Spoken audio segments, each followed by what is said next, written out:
Hi students, good evening everyone. I hope all are doing well. Welcome to Infinity Learn by Sri Chaitanya. This is me Soorya, your chemistry faculty from Infinity Learn. And I hope I'm perfectly audible and visible to each and everyone present over here. So those who are watching this particular live, just mark your attendance here.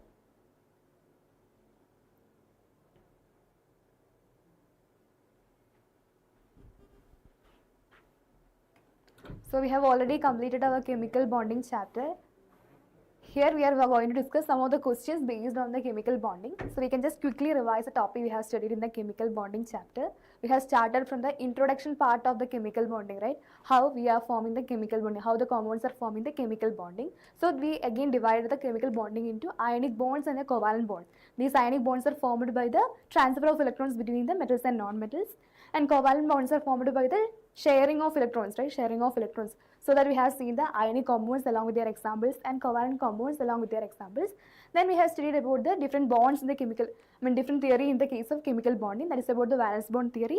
Then we have studied about the last part is about the hybridization part, how we can define the hybridization, how the overlapping of atomic orbitals is happening. So based on that, we have studied the sp, sp2 and sp3 hybridization. So we are finally moving to the first question of the chemical bonding here.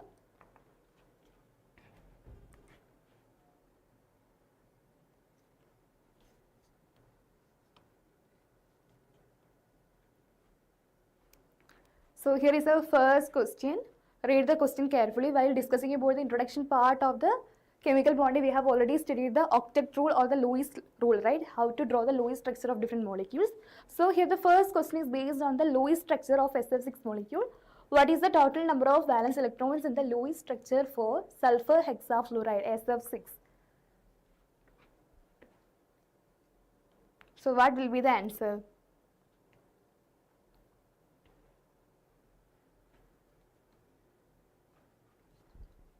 So here we are revising the complete chapter through some questions. So I needed a complete response.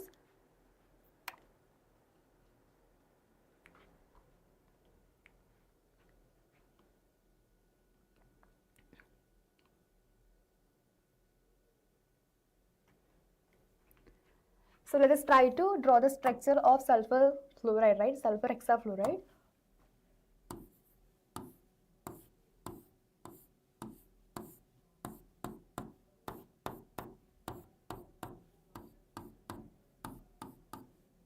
So as we already know, in the case of sulfur, total 6 is the valence electrons. Out of the 6 valence electrons, they will be forming 6 bonds with the fluorine. Now we need to focus on the valence electrons in the case of fluorine atom, as we already know.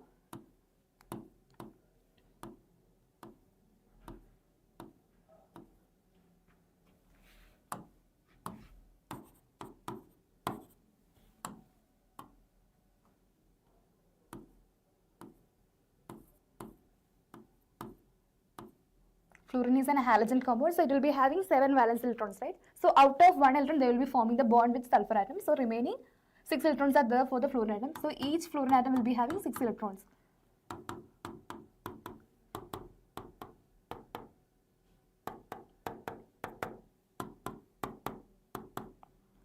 So what will be the total number of valence electrons here?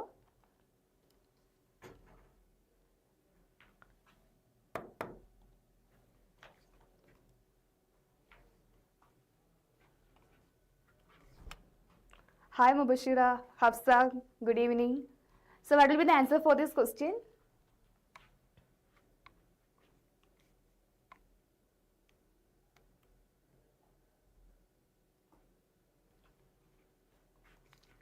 Is there anyone got the answer as option B here? So while counting the total number of valence electrons here, answer will be B over here, that is 36.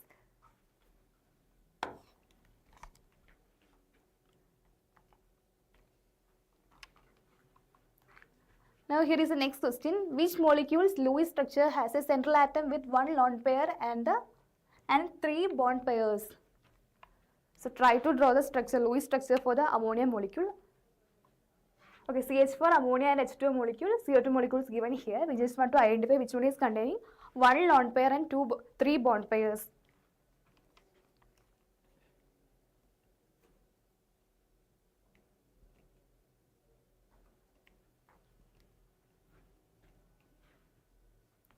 So in the concept classes, we have already studied how to draw the Lewis structure of different molecules. There will be different rules, right? First to find out the total valence electrons, then find out the number of total electrons, then take the difference between, you will get the bond pair of electrons, then you will get the lone pair of electrons. So finally, you can draw the Lewis structure of different molecules according to the octet rule or the Lewis rule.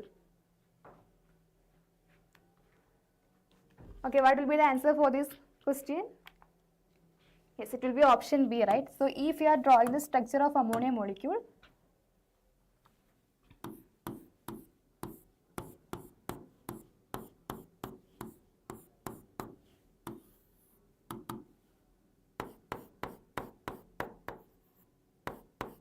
this will be the structure of ammonia molecule. You can see that 3 bond pairs are present over here between nitrogen and hydrogen, and this is one lone pair. So in our question is central atom with 1 lone pair and the 3 bonding pairs. So option B will be the correct answer. Now if you are drawing the structure of CH4 molecule, it always containing 4 bonds within the hydrogen atom. So total bond pairs is equal to 4 here in the case of CH4. Then what about the case of water?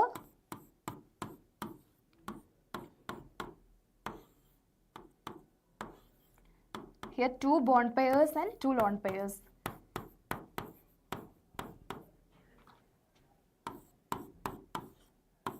And this is for the carbon dioxide, right? I hope you understand. So option B will be the correct answer here.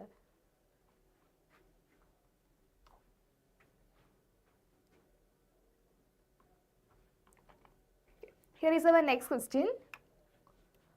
Which molecule has a central atom with no lone pairs and 3 bonding pairs?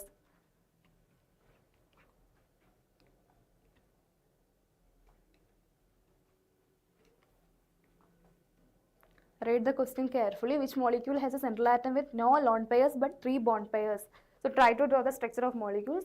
So in the previous question we have already write down the structure for the 3 molecules given here.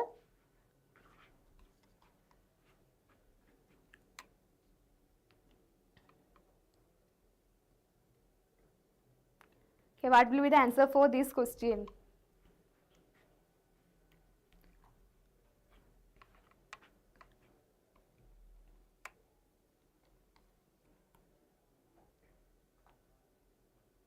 So in order to draw the structure of different molecules, first you need to consider the central metal atom. Central atom or central metal atom. So first identify the valency of those central atom. Then satisfy the bonds forming over here, right? So water we have already seen. It will be containing 2 bond pairs and 2 lone pairs, right? Then what about the case of ammonia? 3 bond pairs and 1 lone pair.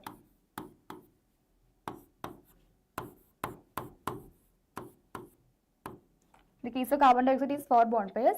Then if you are drawing the structure of BF3 molecule, as we already know, boron is having the atomic number of 5 and its valency, electronic configuration is 2,3, which means valency is equal to 3 over here.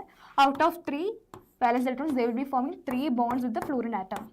So this will be the structure of BF3 molecule, which means that they will be containing only 3 bond pairs and 0 lone pairs. Is that clear to everyone? So option D will be the correct answer. Is there any doubt? Can we move to the next question?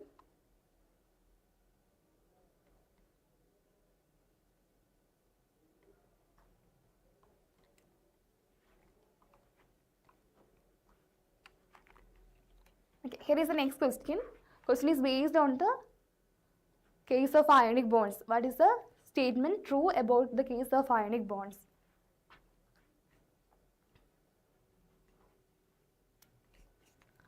Read the options carefully. They involve sharing, they involve transfer, they are only found in gases, and they are formed by equal sharing. Which statement is true for ionic bonds?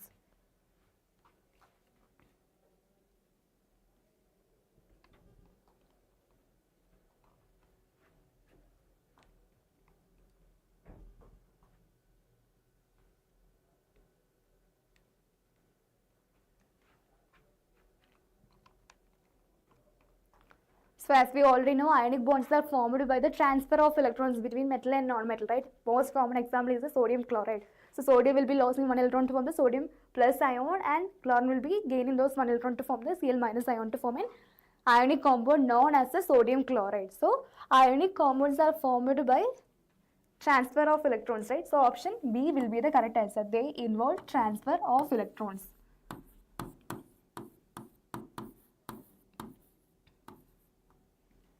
Is that clear?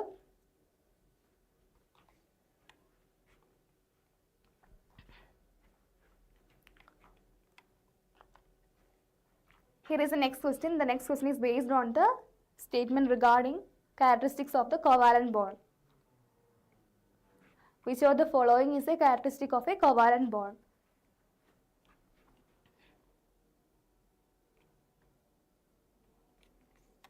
Read the options carefully. Strong electrostatic attraction between the oppositely charged ions, or the complete transfer of electrons from one atom to another, formation of a crystal lattice structure, or the sharing of electrons to achieve octet stability. Read the options one by one. Which is the true regarding the characteristic property of covalent bonds?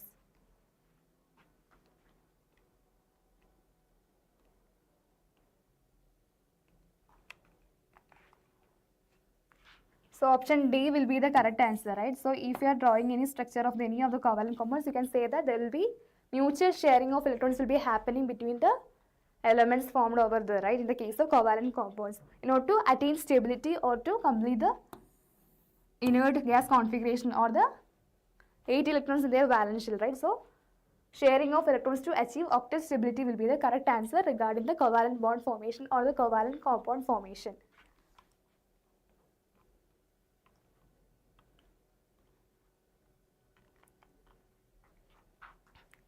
Here is another question. While discussing about the ionic compounds, we have already seen the case of different properties of the ionic compounds, right? So while discussing about the property of ionic compounds, we have already studied they will be conductor. They are the conductors of electricity when they are in the aqueous solution or the molten state. So what will be the reason behind that? Why does NaCl conduct electricity in aqueous solution or molten state?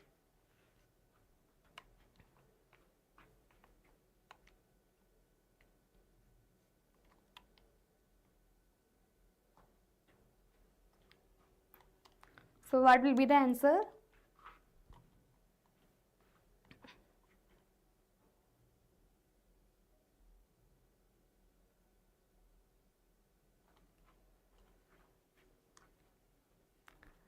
So whenever sodium chloride is added to the water, or if it is formed in the aqueous solution, they will be dissociated into Na plus and Cl minus ion, right? Na plus and Cl minus ion, which means that there will be containing some ions. These ions will be easily movable, right? They have easily more tendency to move, or these ions are free. That's why they are conduct electricity in the terms of aqueous solution or molten state.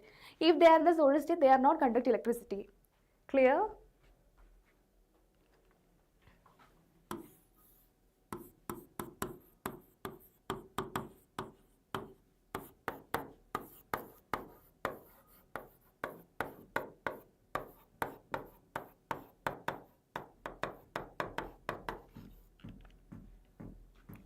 So option C is the correct answer here. Now we are moving to the next question. Which of these statements is false about ionic compounds?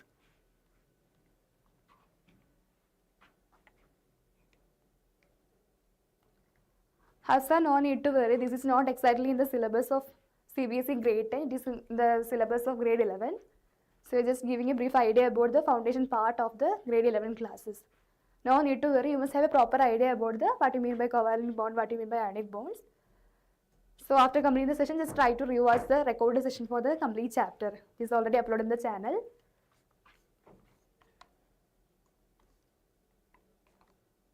We have already completed the complete part of the chemical bonding chapter, around 6 or 7 sessions. So try to revise the session. Then you will get a proper idea about the chemical bonding chapter.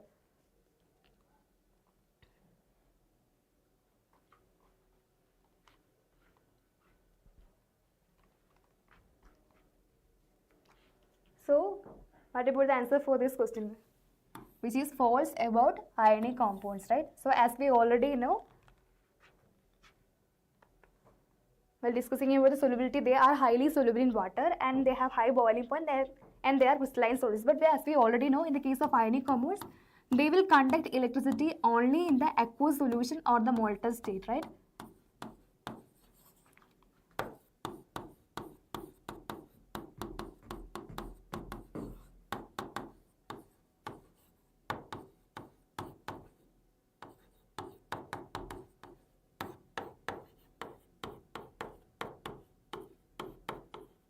But the option A is given here, it will conduct electricity in the solid state. So this will be the only one false statement regarding the ionic compounds.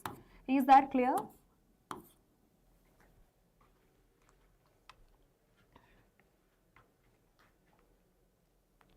Now option A is the correct answer. While discussing about the ionic compounds, I have already discussed ionic compounds are, they will be forming cations and anions, right? When they are dissolved in the water, they will be easily forming the corresponding cations and anions, which means they are free to move. So whenever the electrons are moving, whenever the ions are moving, there will be the chance of conducting electricity. That's why these ionic compounds are known as the conductor of electricity, either in the aqueous solution or the melt state or the molten state. Is that clear?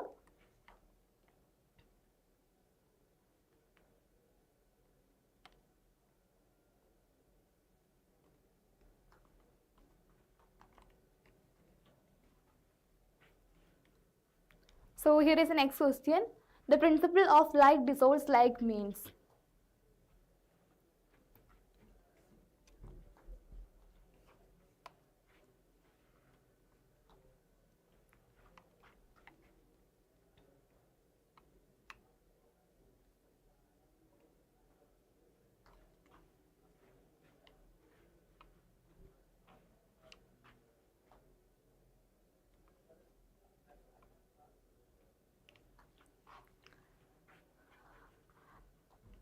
Piyush, I am not at all comfortable with Hindi. If I am start teaching in Hindi, no, it will be difficult for you to understand.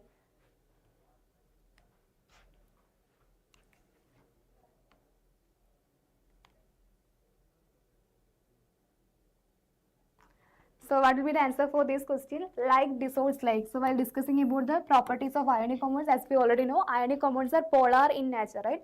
So the polar compounds always dissolve in polar solvents.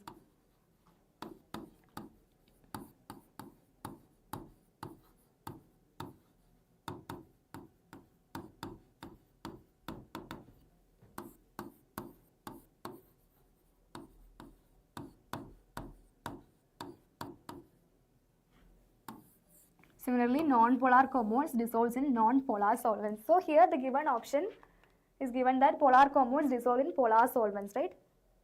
So option B will be the correct answer here.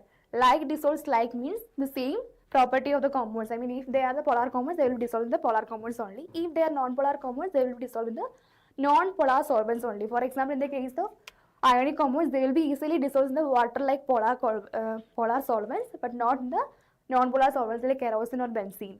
Clear?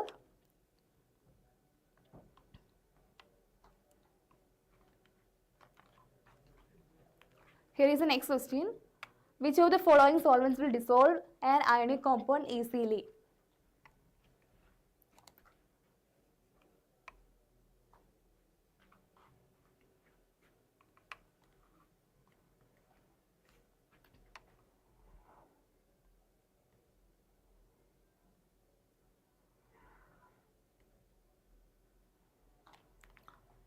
The previous question I have already given the answer for this particular question.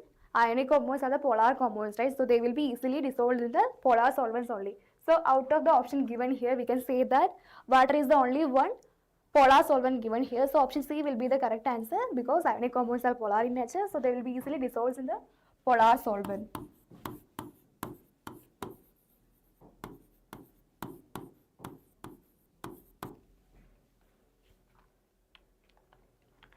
Here is the next question. Which condition is essential for an ionic bond to form? So as we already know, ionic bonds are formed between a metal and non-metal, right? Generally sodium and chlorine. Yes, sodium and chlorine. Sodium will be losing one electron to form the sodium plus ion and chlorine will be accepting one electron to form the chlorine minus ion or anion, right? So what is the necessary condition whenever we are discussing about the case of ionic bond formation?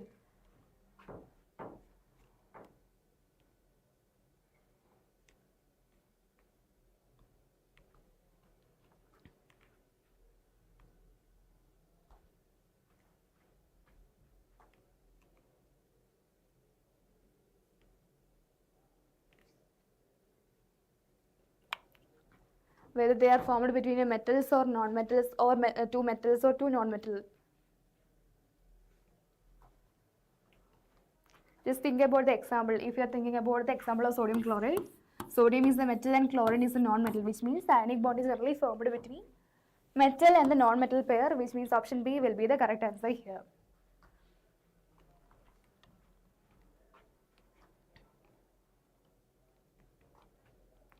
Here is our next question. Which condition must be satisfied for effective overlapping of atomic orbitals in a covalent bond? So while discussing about the valence bond theory, we have already studied the atomic orbitals will be start overlapping to form sigma bonds or pi bonds, like lateral overlapping will be happening there, axial overlapping will be happening there. Here we need to understand what is the effective overlapping in the case of covalent bond. What is the condition for that? So these are the main important postulates of the valence bond theory we have already discussed.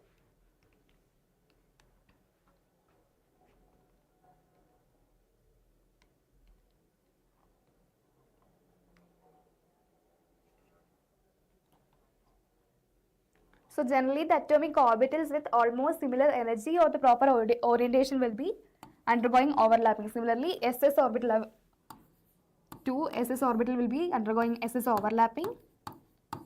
Similarly, PP orbital is also undergoing PP overlapping, right? So orbitals with almost similar energy or the proper orientation will be undergoing the effective overlapping to form corresponding sigma or pi bond.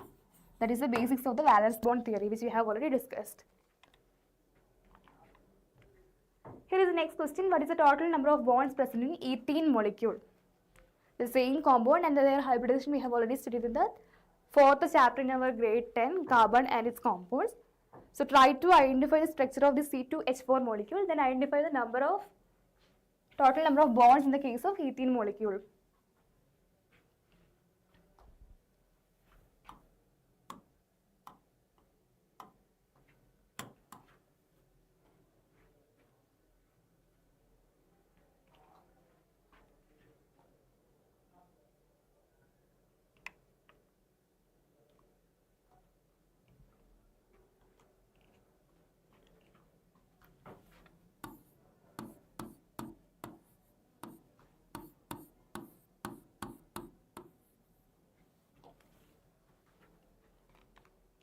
So this will be the structure of ethene molecule, right? Ethene molecule is a double bond to carbon atom containing two carbon atom, a double bond between two carbon atom and the four hydrogen atoms, C2H4, ethene. It is also known as ethene, an example of alkene, right? So we just want to identify the total number of sigma bonds and pi bonds in the case of C2H4 molecule. So as you can see over here, out of this double bond, one of the bond is sigma bond and another bond is pi bond. Then if you are elaborating the same structure of this molecule, it will be say that it will be forming total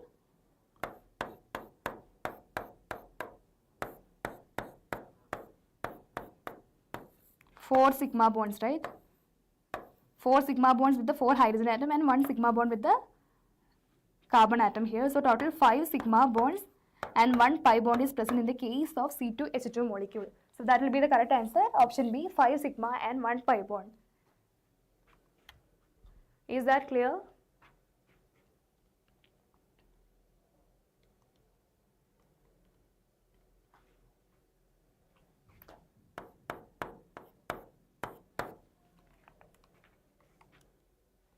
Here is the next question. Which of the following overlapping will give the strongest bond? So this is again one of the most important postulates of the valence bond theory. The extent of overlapping will be increases the strength of the bond formed, so that easily the sigma bond will be more stronger than the pi bond because of the extent of overlapping. So here you just want to identify which overlapping will be giving the strongest bond over here. PP lateral, SS axial, PP axial and SP lateral.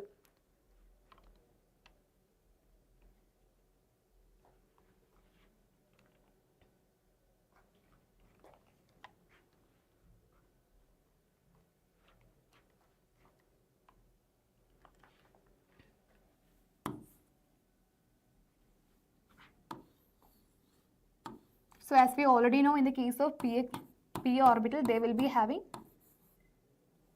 dumbbell shaped structure, right? So dumbbell shaped structure. So in the case of px and py orbital, if they are having the lateral overlapping means they will be having the sidewise overlapping.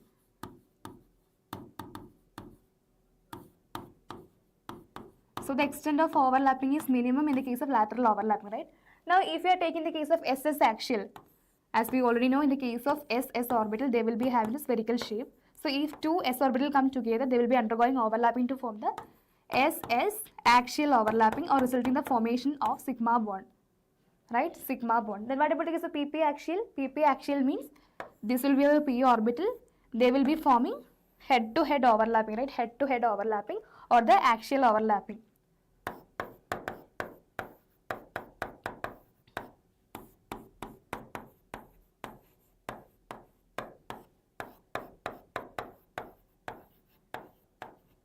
Then what about the case of S and P lateral? S is here, spherical shape, and P is the dumbbell shaped orbital. Lateral overlapping means they will be overlapping in the sidewise overlapping. So extent of overlapping is minimum here. So as compared to all the overlapping here, you can see that more extent of overlapping is maximum in the case of PP axial overlapping. That's why option C will be the correct answer here.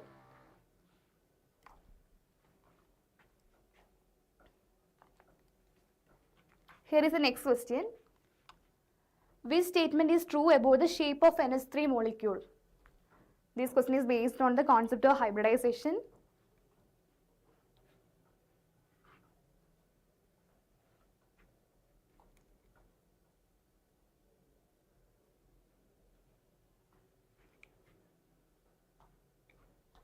So try to identify the steric number concept of the ammonia molecule, then you will get a proper idea about the hybridization. Then think about the structure of the molecule.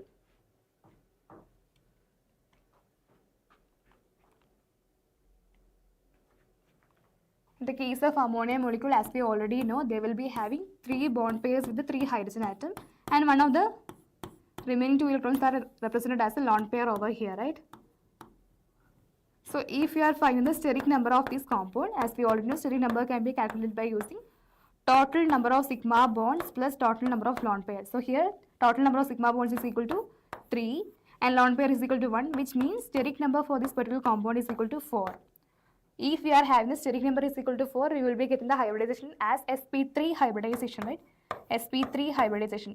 In general, all the molecules which will be having the sp3 hybridization will be having a shape of tetrahedral. But in the case of ammonia molecule, because of the presence of this lone pair, the shape will be reduced to pyramidal shape. So what will be our correct answer? Correct answer will be C, because it is pyramidal shape due to the one lone pair.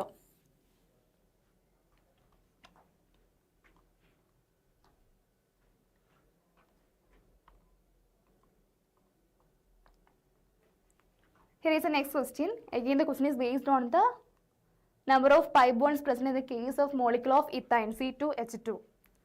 This is also we have discussed in the carbon and its compounds chapter. We have already studied about the hybridization part of ethine or the alkane compound.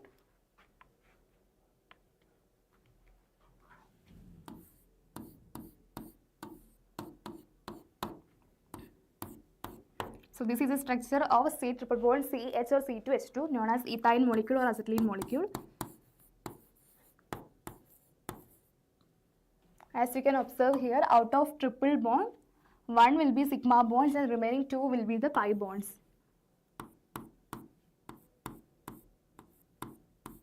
So what will be the total number of pi bonds in the case of C2H2 molecule or the ethylene molecule? It will be equal to 2 over here. So option C is the correct answer. The main point you have to keep in mind that if you are getting the double bond or triple bond, out of them one bond will be sigma bond and the remaining bonds are pi bonds. So in the case of double bond, one will be sigma bond and the next one will be the pi bond. But in the case of triple bond, one will be the sigma bond and the remaining 2 bonds are the pi bonds.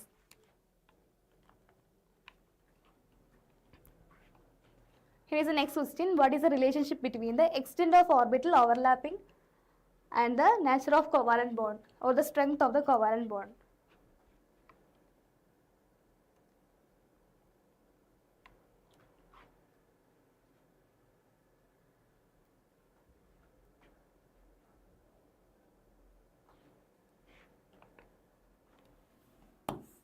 So option B will be the correct answer here. Greater overlapping leads to a stronger bond. So as we already know, a sigma bond is formed by the head-on overlapping, right? So sigma bond is more stable than the stronger than the pi bond, because sigma bond is formed by the head-on overlapping. There will be maximum extent of overlapping, but in the case of pi bond, they will be formed by the side-wise overlapping of atomic orbitals. So there will be the minimum extent of overlapping. That's why sigma bond is more stable or stronger than the pi bond. So option B will be the correct answer here. Here is the next question. The bond angle in water is approximately 104.31 degree, while the bond angle in ammonia is 107 degree 48 minutes. Both molecules have sp3 hybridized central atom. What is the best explanation for this particular molecule? Difference in the bond angles.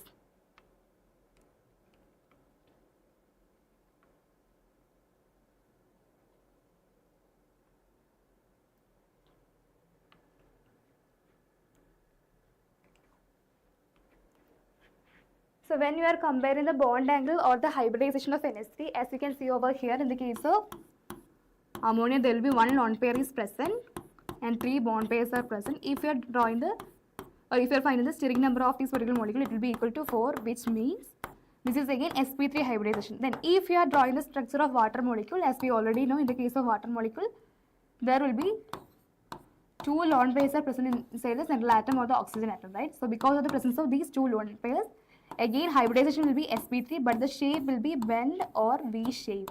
So the bond angle is reduced to 104 degree or 107 degree in the case of water molecule and 104 degree in the case of ammonia molecule.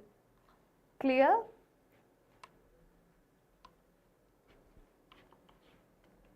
So option B is the correct answer. The oxygen. Okay, option B is the correct answer here.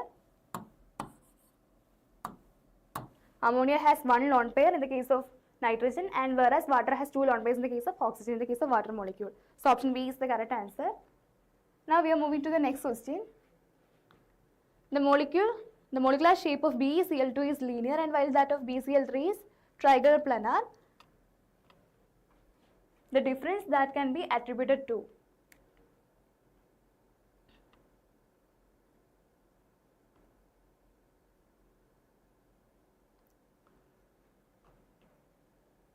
So while discussing about the sp hybridization, we have already seen the structure of BeCl2 molecule, right?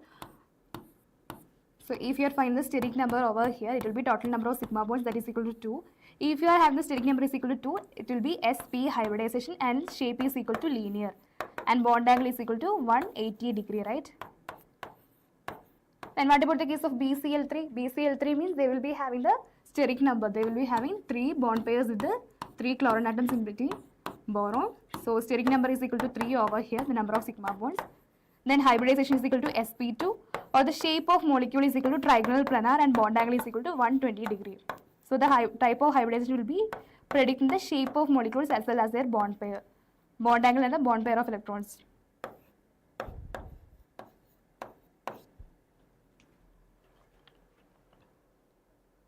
So here is again option C is the correct answer. The type of hybridization on the central atom will be different. In the case of BeCl2, it is sp hybridization. In the case of BCl3 molecule, it is sp2 hybridization with the shape of trigonal planar. So the main point you have to keep in mind that type of hybridization will be predict the shape of the molecule.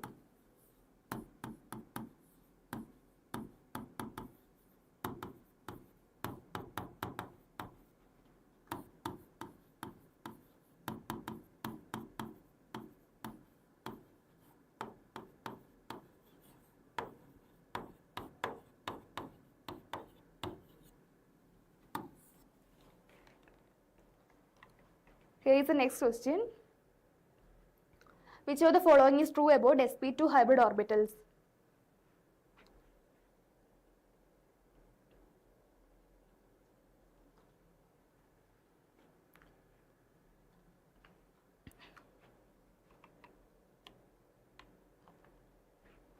So as we already know, in the case of sp2 hybridization, 1 s orbital and 2 p orbitals will be undergoing hybridization to form 3 sp2 hybridized orbital, right? So they will be having the shape of, if they are having the sp2 hybridization, they will be having the shape of trigonal planar, for example BCl3 or BF3. then obviously it will be having the bond angle of 120 degree. So option B is the correct answer. The angle between orbital is 120 degree. Now if you are asking about the case of S character in the case of sp2 hybridization, it will be 33.3%, right? Out of 3 orbitals, it will be having 1 s orbital only. Then they form linear molecules, not right. They will be forming the trigonal planar molecule and involved in the triple bond. It is not true. So only option B is the correct answer or true regarding the case of sp2 hybridized orbital.